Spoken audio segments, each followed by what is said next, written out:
Ça a été, mais tout un imbroglio, dit le tavernier dans Camelot. Je vous raconte cette semaine effectivement une histoire d'imbroglio.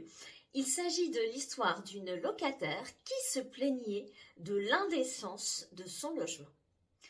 Le 28 mai 2020, une SCI donne à bail à Madame D un logement au loyer de 895 €. Mais quelques temps plus tard, Madame D se plaint de la qualité de son logement. La porte-fenêtre du séjour ne ferme pas correctement. Certaines prises électriques ne sont pas reliées à la terre. Le système de ventilation ne permet pas un renouvellement d'air efficace.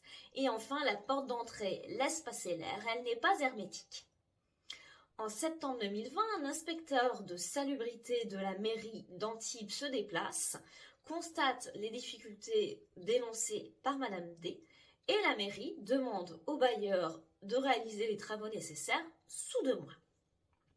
Le bailleur n'intervient pas. Le 5 mai 2021, la CAF prend le relais et elle indique au bailleur qu'elle suspend le versement des APL jusqu'à réalisation des dits travaux. Le 1er juin 2021, la locataire saisit le tribunal pour, d'une part, voir fixer sa dette à l'égard de son bailleur, dette qu'elle estime à 698 €, et d'autre part, voir constater le caractère indécent du logement et obtenir la condamnation du bailleur à faire réaliser les travaux. Mais le juge ne suit pas Madame D. Il la condamne au paiement de la totalité des loyers, y compris cette part d'appel qui n'a pas été versée par la CAF. Il retient que la preuve de l'indécence du logement n'est pas rapportée.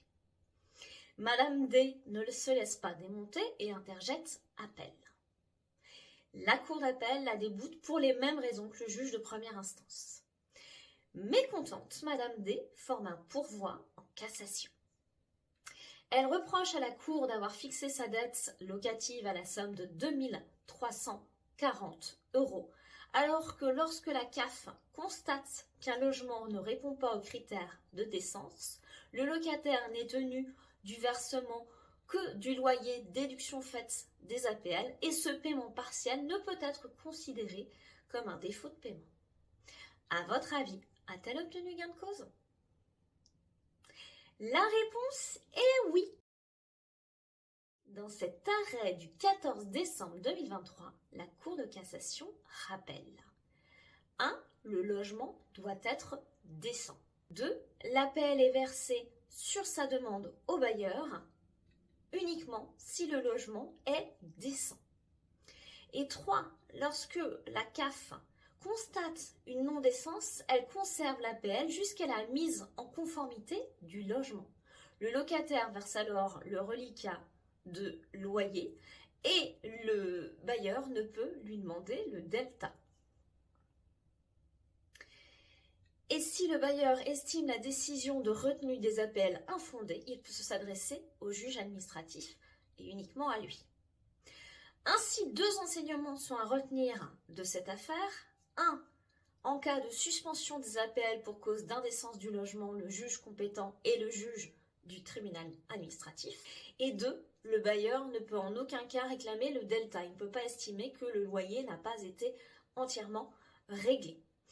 Et oui, la suspension des APL est une sanction à l'égard du bailleur et non à l'égard du locataire. Il s'agit de contraindre le bailleur à réaliser les travaux.